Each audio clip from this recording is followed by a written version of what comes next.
Para vocês que acabaram de entrar, eu vou ler hoje o conto Espinho, desta coletânea aqui, que é de 2010, Espinhos e Alfinetes, tá? Esse livro aqui é super fácil de encontrar, então é só dar um Google aí que vocês vão achar fácil. Eu recomendo todos os contos, tá? Eu falei para vocês ao longo dessa nossa trajetória que Carrascosa tem uma base aí, que é uma base que em alguns contos a gente percebe uma base bíblica, né? Em algumas situações a gente percebe ali.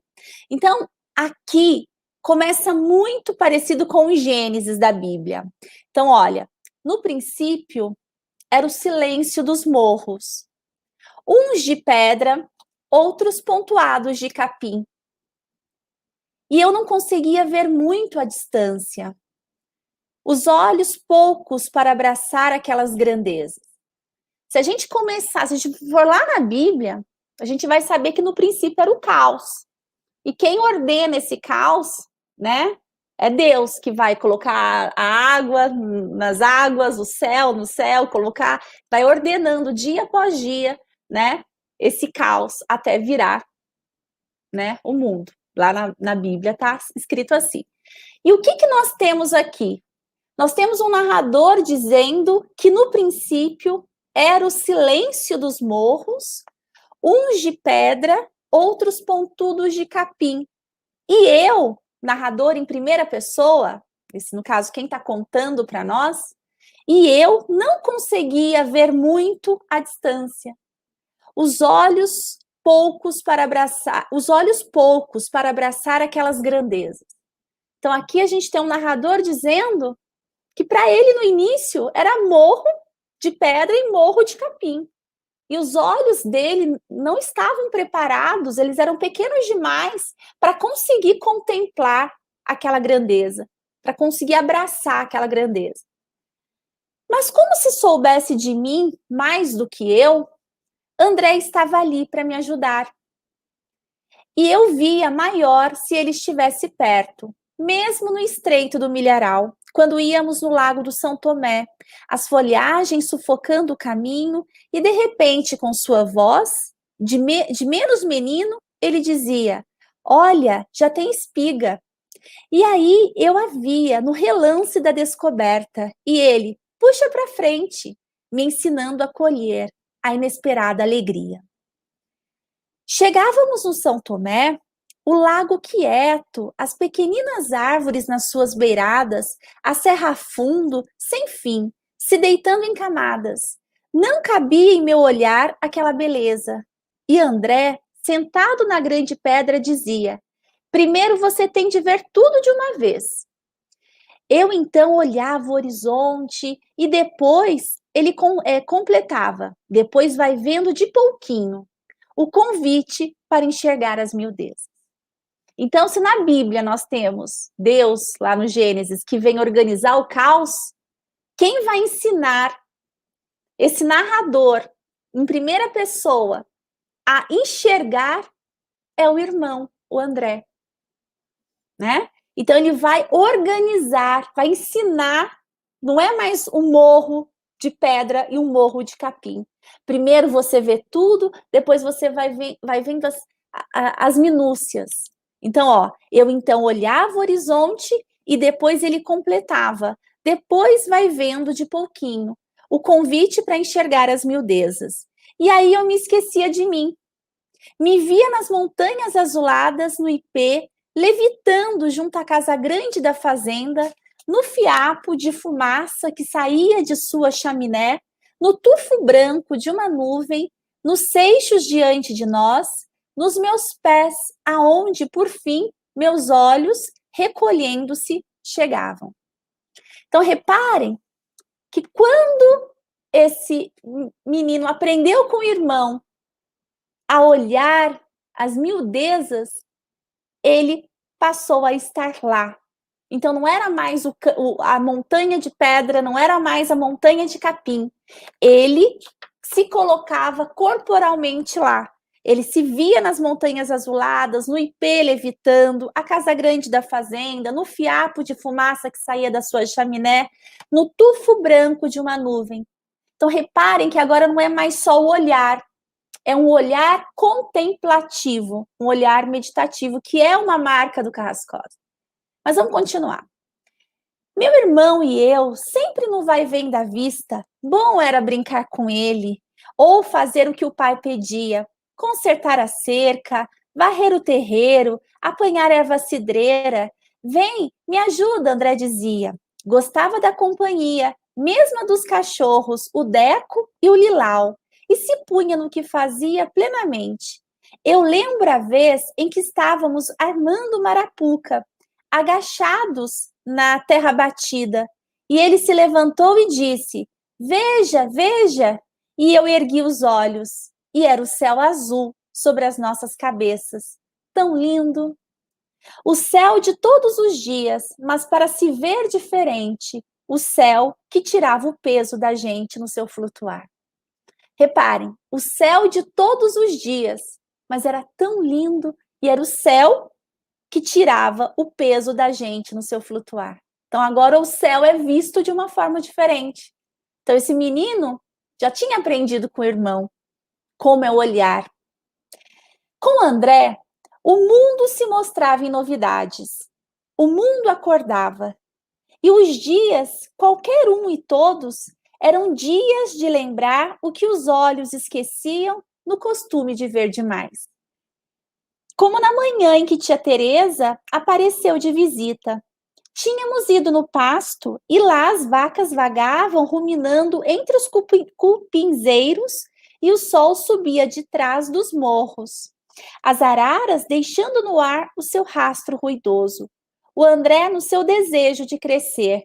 Para montar no cavalo do pai, ajudar ele com os bezerros. Vimos a mãe sair no alpendre. E apesar de estarmos longe, meu irmão falou: Você viu? A mãe está alegre. E eu disse: Para mim ela está igual sempre. E ele: É um outro jeito de alegre. Fomos para casa depressa e já nos degraus da escada ouvimos a falação, a risada familiar e lá na cozinha tia Teresa. Ela vinha tão pouco ali, mas quanto bem a sua presença fazia para a mãe. Deviam ter sido em criança como André e eu. E aí eu queria crescer para comprar uma fazenda além da serra e um dia voltar na mesma situação da mãe e da tia Teresa, para ver o meu irmão, a gente já grande em outras brincadeiras. Mas aqueles eram os nossos tempos de criança. Tudo eu entendia menor e ele me ajudava a aumentar. Então, repare, aqui quem já leu o Miguelinho do Guimarães Rosa vai perceber que é como se ele aprendesse a olhar com os óculos, ele para e enxerga melhor. Então, aqui também, né, o André, para esse menino, que é um narrador, ele ensina o irmão a enxergar melhor as coisas da vida. O André era, numas horas, como o pai e a mãe, adiantado, cheio dos conhecimentos, sabia só de ver as estrelas se ia chover. Distinguia entre as ramagens das árvores se o pássaro era sanhaço, tuim, martim pescador. Falava nas certezas em qual semana ia começar a colheita no São Tomé, e ele inventava umas artes de a gente só se rir, como a de dizer como que se pareciam as pessoas. Um jogo nosso, de ninguém mais saber.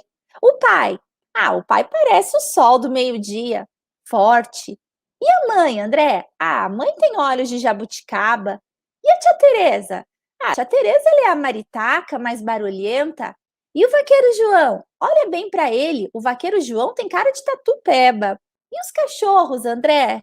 O Deco é como um sapão gordo. E o Lilau? O Lilau parece a Zita Benzedeira. E a Zita Benzedeira? A Zita parece o Lilau. E ríamos, a vida deslizando. Eu gostava daquelas horas suaves, era como entrar no lago do São Tomé sem ir para o fundo, só na água tranquila do raso, sem os perigos. Mas tinham as horas do coração encolher, o dia terminando, o escuro do quarto, e aí o André comigo. Ele me esperava pegar no sono todas as noites. Pode dormir, eu estou aqui, dizia, e era exato. Porque a qualquer minuto, se eu perguntasse: Você está acordado, André? Ele respondia: Estou, e me sossegava. Agora dorme. E eu rezava baixinho, e o anjo da guarda que eu via ao fechar os olhos tinha o rosto dele.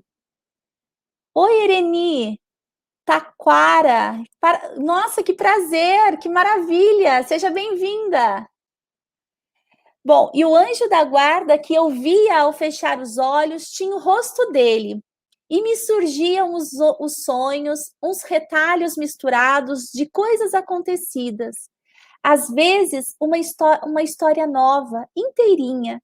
E eu na roça com o pai, depois com o vaqueiro João cuidando das vacas, e era um quase dia real. Até o Deco e o Lilau estavam nele, se enroscando nas pernas da gente, e de súbito, como na vida desperta, eu ajudava o André a selar o cavalo do pai, e lá ia ele a galope para os morros de pedra, diminuindo, diminuindo, e já nos verdes da serra parecia um cisco na paisagem.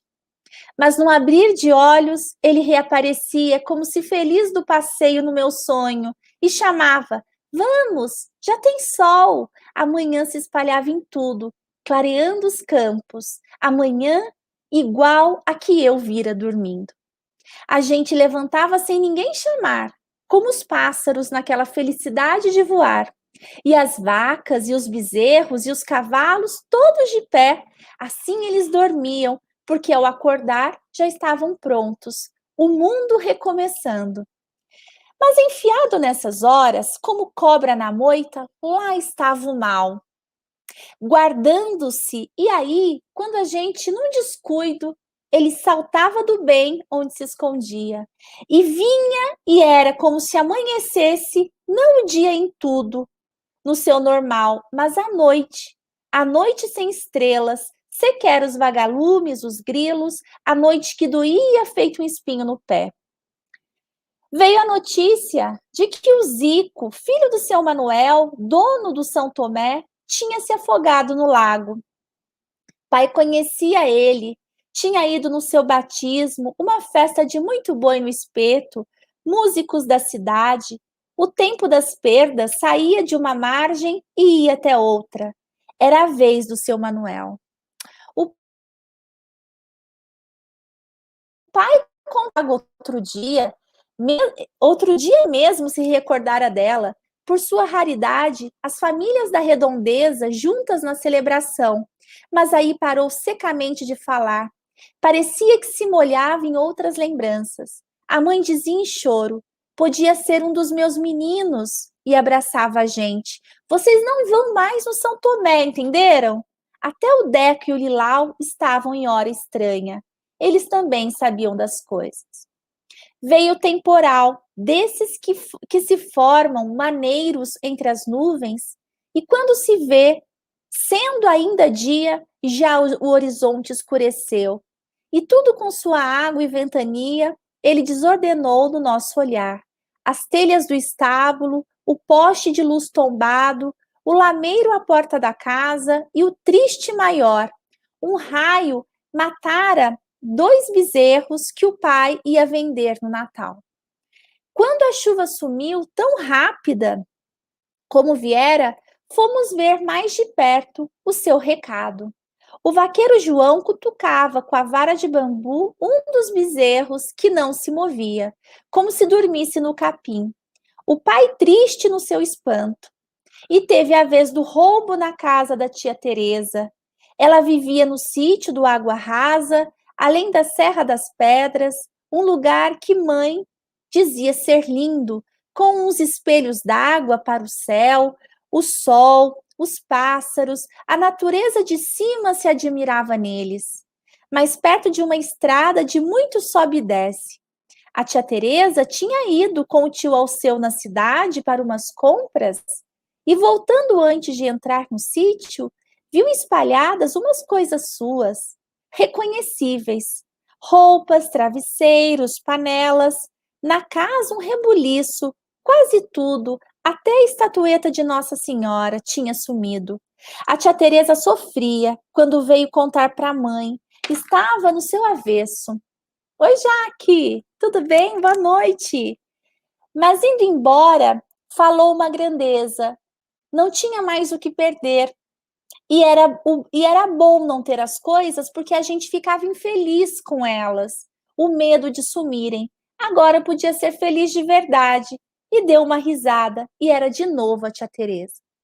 Chegavam outras histórias para a gente viver. O André veio correndo do pasto, o Deco atrás e disse: tem um circo na cidade, o pai vai levar a gente. Aí nós dois no alpendre, num despropósito de alegria, inventando o nosso circo, os olhos vendo verde mais bonito em seu silêncio. Também o sítio do pai, de repente, começou a amanhecer na maior satisfação. Tinha uma diferença nas coisas que eu não sabia explicar, mas ela estava lá, tudo sendo o que era de um jeito mais forte. Reparem, tudo sendo o que era de um jeito mais forte. Então ele aprendeu tanto a olhar que as coisas estavam ali, né? É interessante isso porque tudo está no mundo, basta saber ver, né? E quando o irmão ensina a ver, aqui a gente tem esse narrador dizendo, né? Também o sítio do pai, de repente, começou a amanhecer na maior satisfação. Tinha uma diferença nas coisas que eu não sabia explicar, mas ela estava lá. Tudo sendo o que era de um jeito mais forte. É só saber olhar. A mãe até cantarolava. E então o André parou perto de um canteiro. Olha, veja. E eu vi o que não via, apesar de tão aberto para mim. As roseiras em flor, os lírios, as margaridas, entendi. Era primavera. As árvores lá paradas no quintal de sempre, mas com tanta vida, elas quase rebentavam, como as sementes, e os pássaros voavam e alvoroçavam mais. O Deco e o Lilau corriam para lá e para cá com altos latidos.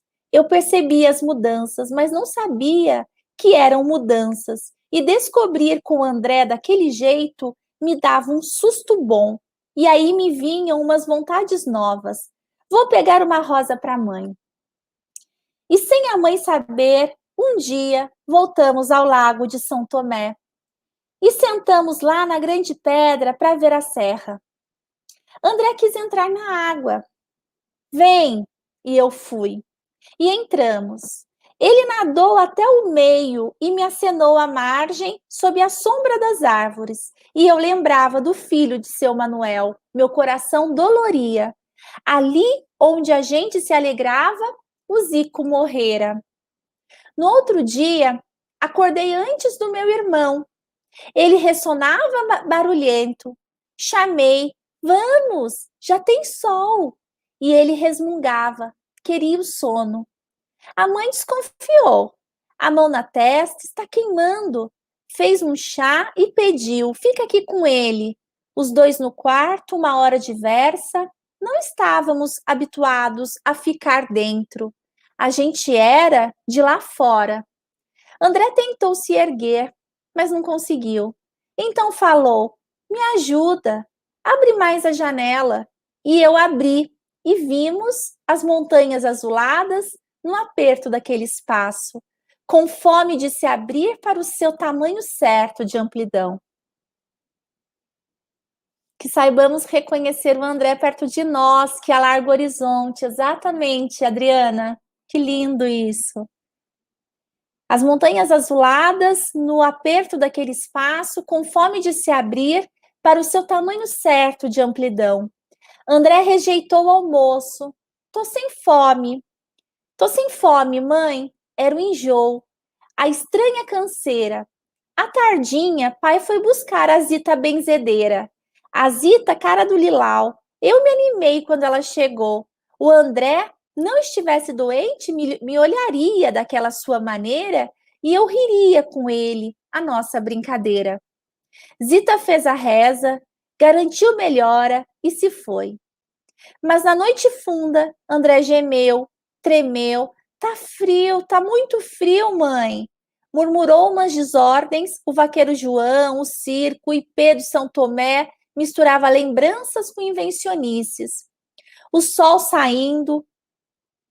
Pai preparou a charrete para levar André na cidade. O Lilau e o Deco latindo até a porteira. Eu e a mãe no alpendre, olhando, o desejo grande de tirar aquele espinho. Veio a vontade de ter um mundo bom. E eu já via o pai voltando com o André, nós de novo nas nossas vidas, as coisas todas para se fazer, sem os sustos maus. Pai voltou no meio da tarde com a tia Teresa. Ela e mãe se abraçaram sem os sorrisos e as tagarelices. A tia Teresa sendo outra. Faltava nela, o André ia dizer, a maritaca mais barulhenta. Vinha para cuidar de mim e da casa. Mãe ia com o pai passar a noite no hospital. Mãe não retornou no dia seguinte e nem nos outros. Só o pai voltava nas manhãs para cuidar da roça e do gado com o vaqueiro João. Tia Teresa dizia que André ia ficar bom. Logo eu ia visitar ele. Tio Alceu levaria nós dois no circo. Eu fechava os olhos e via meu irmão sorrindo na charrete, no meio de pai e mãe. Ele chegava muitas vezes de tanto que eu desejava. E a cada vez me acenava e me dizia: vamos brincar, eu sarei. E corria para o pasto. Vamos ajudar o pai com os bezerros. Mas André demorava. O tempo passava doendo. Ainda mais quando o dia começava e eu abria a janela para a paisagem e lembrava de suas palavras. Primeiro você tem de ver tudo de uma vez. Depois vai vendo de pouquinho. Assim íamos até que uma manhã, eu e a tia Teresa na cozinha, a mãe entrou de repente em casa com os olhos de sono. O pai junto, amarrado no silêncio. O Deco e o Lilau entraram em seguida e se deitaram aos pés deles, sem festa. Mãe baixou a cabeça. Pai tomou as mãos dela nas suas, choravam. Era o começo da saudade. Saí pelo fundo da casa, a verdade vindo devagar num voo manso. Olhei os morros de pedra lá longe.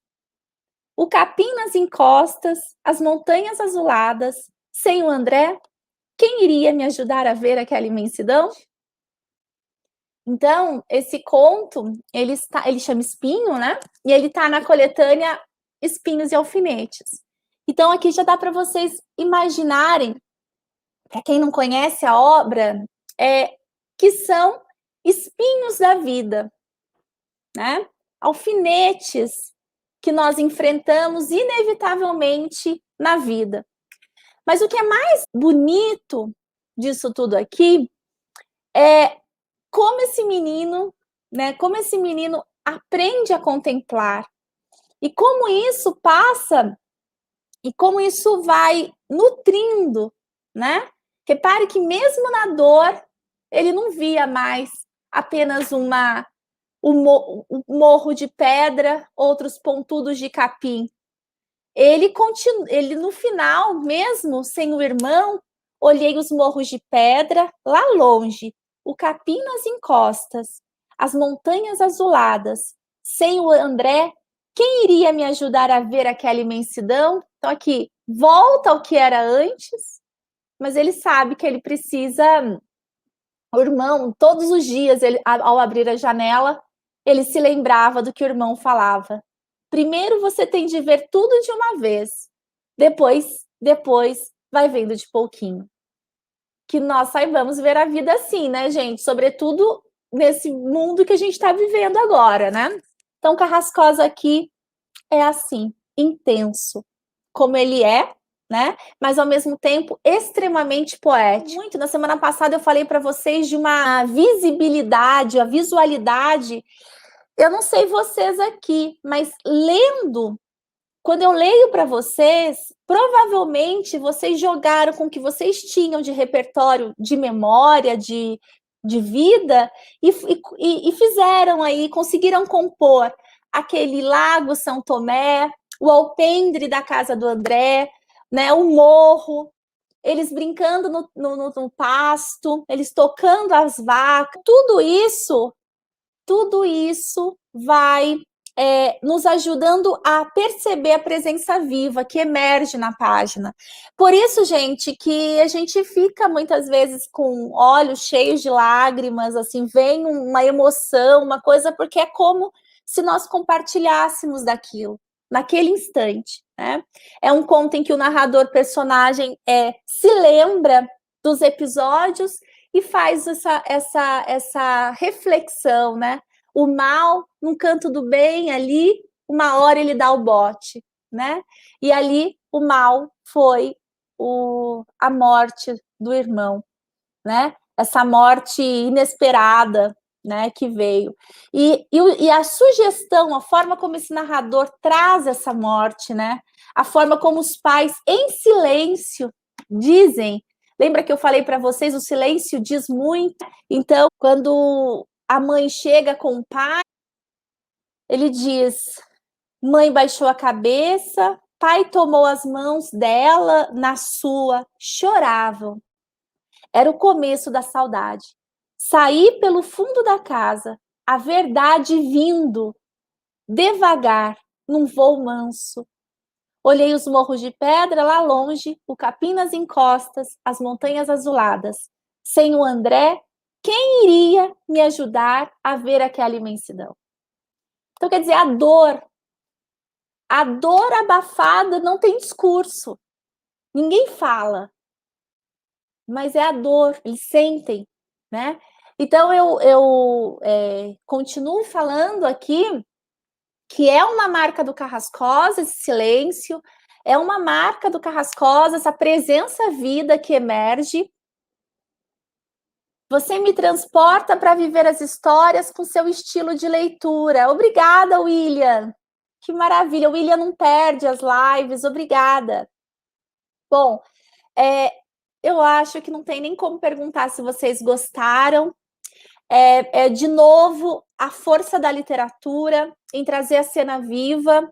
Eu continuo insistindo nessa tecla, né, dessa como pode, com papel, palavras grafadas num papel, emergir essa cena viva, né?